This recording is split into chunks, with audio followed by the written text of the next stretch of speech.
Good morning, Hank. It's Tuesday. So in Sunday's U.S. presidential debate, a voter asked, what specific tax provisions will you change to ensure the wealthiest Americans pay their fair share in taxes? The candidates' answers were interesting, but limited. So today I thought I'd take a look at Hillary Clinton and Donald Trump's tax plans. But to do that, we need to understand the current U.S. tax system, which unfortunately is not uncomplicated. So let's imagine three married couples with 2 children apiece. The Johnsons make the median U.S. household income of $52,000 per year. The Kennedys make $300,000 per year, and the Roosevelts make $1 million a year. Definition time. So your top marginal tax rate is the tax rate you pay on your last dollar of income. For the Kennedys, that's 33%. But that's not actually the percentage of their income that goes to federal income taxes, because no matter how much money you make, your first $18,450 of income is taxed at 10%. The next $56-ish thousand is taxed at 15%, and so on. In the end, the Kennedys pay about $66,424 in federal income taxes under the current system. That's 22% of their income. That's their effective tax rate. The Roosevelts, with their $1 million of income, pay about $336,500 in federal taxes, an effective tax rate of 33.6%, or 0.7 if you want to round up. But God knows it can't be that simple, because usually families like the Kennedys and the Roosevelts pay less in taxes due to deductions. The U.S. tax code allows you to deduct certain expenses from your income, like charitable donations, some retirement savings, and mortgage interest. And you can either itemize your deductions by listing them, or take the so-called standard deduction, which is available to all taxpayers. For married couples filing jointly, it's currently $12,600. Okay, I know this is a little bit complicated, but stay with me. Lastly, we have the Johnsons. With their income of $52,000 a year, the Johnsons can expect to pay $553 in federal income tax, an effective tax rate of just over 1%. Wait, what? Right, so first the Johnsons take the standard deduction of $12,400, which brings their taxable income down to $39,600. Then you also take a $4,050 personal exemption for yourself, your spouse, and your 2 kids. That's $16,200, which brings the family's taxable income down to $23,200. They would pay about $2,553 of taxes on that income, except for child tax credits. There is a $1,000 tax credit for each dependent child you have, so that's how the Johnsons get down to $553. And I think this is really important to understand, because it underscores that for the half of American families making less than $52,000 a year, federal income taxes are quite low. In fact, a large majority of those households pay no federal income tax at all. They do pay lots of other taxes, though, like payroll taxes, which neither candidate is proposing to change, and sales and property taxes, which are local and therefore not under the purview of the president. But it's really critical to remember that federal income tax policy can only do so much. Okay, so we're going to look at both these proposals, mostly using analysis from the Tax Foundation, which for the record is nonpartisan, but usually considered conservative-leaning. Let's start with Hillary Clinton's tax plan, which she described like this. Nobody who makes less than $250,000 a year, and that's the vast majority of Americans, as you know,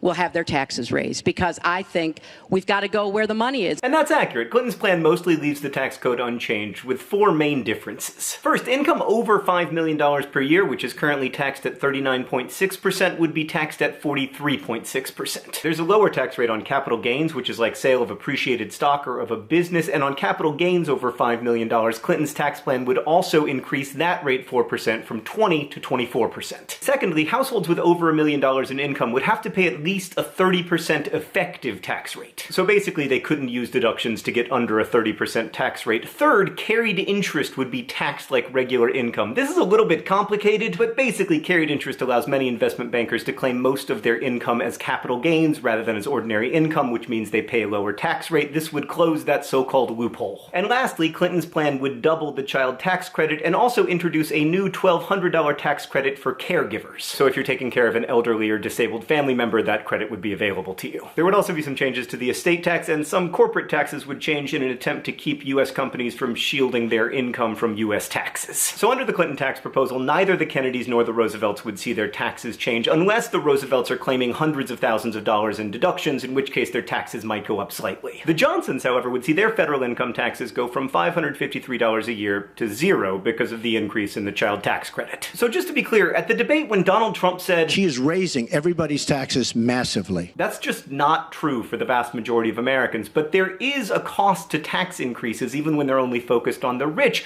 They discourage investment and business spending. Like the Tax Foundation says that the Clinton plan would reduce overall U.S. economic output by 1% over the long term. Other projections have it much lower, but regardless, it would have some effect. It would also, of course, create new government revenue, which would be used to pay for subsidized college, infrastructure projects, and paid family leave. Most nonpartisan analyses conclude that after accounting for all of this, the Clinton tax and budget proposals would add about $200 billion to the U.S. debt over the next 10 years. Okay, let's talk about Donald Trump's new tax plan, which is quite different from the one he released in June and which I talked about here. At the debate, he said, "We're cutting taxes for the middle class, and I will tell you, we are cutting them big league for the middle class." So Trump's plan features 3 marginal tax brackets. For married couples filing jointly, income up to $75,000 a year would be taxed at 12%. From there up to $225,000 would be taxed at 25%, and above $225,000 would be taxed at 33%. He would also cap deductibles for married couples at $200,000 a year. He would make childcare expenses deductible up to the average cost of childcare in your state, increase the standard deduction from $12,600 per year for married couples filing jointly to $30,000 a year, and he would get rid of personal exemptions. As you'll recall, those personal exemptions allow you to take $4,050 off your income for each member of your family. Eliminating them, even with the increase in the standard deduction, would mean that for many families with single parents or with more than 3 children making between about $60,000 to $100,000 a year, taxes would actually go up somewhat under Trump's plan. This would be the case for about 7.8 million households. But for the rest of us, our federal income taxes would stay about the same or go down under Trump's plan. Like, if we look at our 3 hypothetical families, the Johnsons would see their federal income taxes go from $553 a year to $400. The Kennedys, making $300,000 a year, would pay about $46,350 in taxes, a reduction of about $20,000 from the current system. And the Roosevelts would pay about $287,250. As you can see, the tax cuts are heavily concentrated on the wealthiest individuals who pay the most income tax. Trump's plan would also decrease the corporate tax rate from 35% to 15%, and like Clinton's plan, it would seek to get back some of the profits that are offshore from U.S. companies, and it would close the carried interest loophole. In total, before accounting for macroeconomic effects, Trump's plan would lower revenues somewhere between $4.4 and $7.2 trillion over the next 10 years, depending on who's doing the math. But just as higher taxes can discourage investment, lower taxes can encourage it, and the Tax Foundation does project that Trump's plan would lead to growth. But no matter what you've heard, that does not mean that tax cuts pay for themselves. They don't. For instance, both the Reagan and the Bush tax cuts boosted growth,